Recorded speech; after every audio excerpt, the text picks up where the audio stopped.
MyInfo Plus, USA 2024. Le monde a les yeux braqués sur l'Amérique. L'affrontement final Trump-Harris à 48 heures d'une élection qui peut changer la donne pour les États-Unis, mais aussi pour le reste du monde. C'est ce que nous verrons, car un retour au pouvoir de Donald Trump ne serait pas sans conséquences pour l'économie française.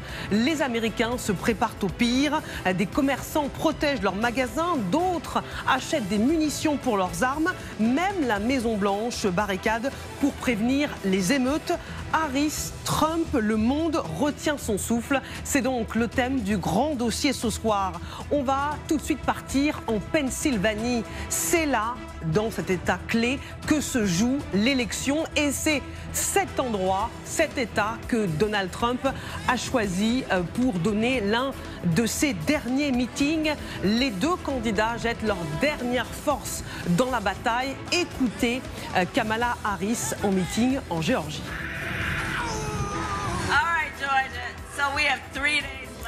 Allez la Géorgie, il nous reste 3 jours.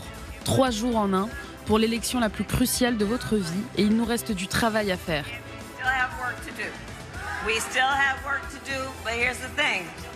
Mais c'est comme ça.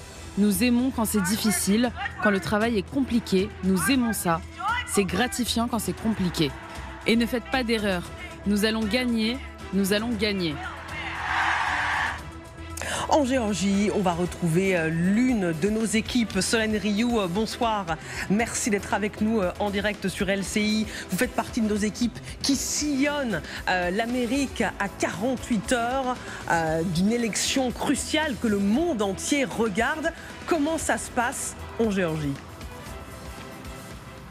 Eh bien en Géorgie, vous savez, c'est l'un des 7 swing states, états pivots comme on les appelle, mais vraiment pas n'importe lequel, parce que c'est l'état bascule où il y a eu l'écart le plus serré en 2020, avec seulement 0,24 points d'avance pour Joe Biden. En plus, c'est un état traditionnellement républicain. Donc d'un côté, Kamala Harris veut réitérer l'exploit de son prédécesseur, et de l'autre, Donald Trump entend bien récupérer la Géorgie. Alors pour ce faire, les deux équipes de campagne, Harris et Trump, ont injecté 24 millions de dollars pour faire campagne rien qu'en Géorgie, rien que dans la dernière semaine. Et lorsqu'on allume la télé avec Gabriel Aurion, on tombe à chaque fois sur un espèce de ping-pong entre un instant, une publicité vantant les mérites et appelant à voter pour Kamala Harris, et la seconde d'après, une autre appelant à voter pour Donald Trump. Cet enjeu, les électeurs ici en Géorgie en ont pleinement conscience.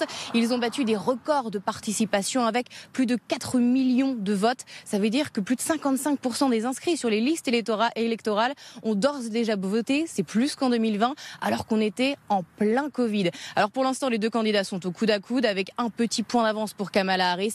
Mais ce que redoutent les Géorgiens par-dessus tout, ce sont des violences, des heurts en cas de scrutin extrêmement serré et surtout en cas de victoire de Donald Trump.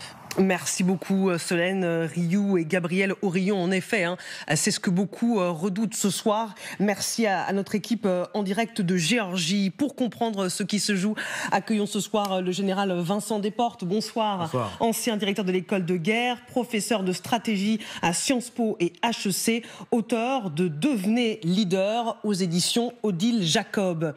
Accueillons Lucas Manger. Bonsoir Lucas, grand reporter, co-auteur de Précis de survie stratégique, se préparer au conflit de haute intensité aux éditions des Équateurs. Accueillons Yasmina Jaffar. Bonsoir, vous êtes journaliste, vous revenez de New York, donc aux États-Unis, vous êtes productrice, réalisatrice et vous venez de publier Ils ont choisi la France aux éditions du Nouveau Monde, où vous vous intéressez à ces figures américaines qui ont choisi, comme Joséphine Baker, de se tourner vers la France à l'époque de la ségrégation. On va revoir la couverture dans quelques instants. On l'a en régie. Emmanuel Véron est avec nous, docteur en géographie, spécialiste des relations internationales. Et Marc Semo, bonsoir, journaliste spécialiste dans les relations internationales et collaborateur au Monde et à Challenge.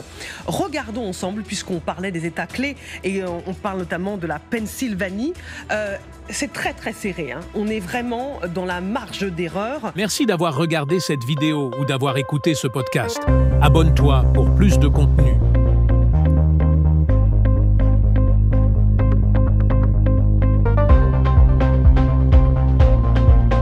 Merci d'avoir regardé cette vidéo ou d'avoir écouté ce podcast. Abonne-toi pour plus de contenu.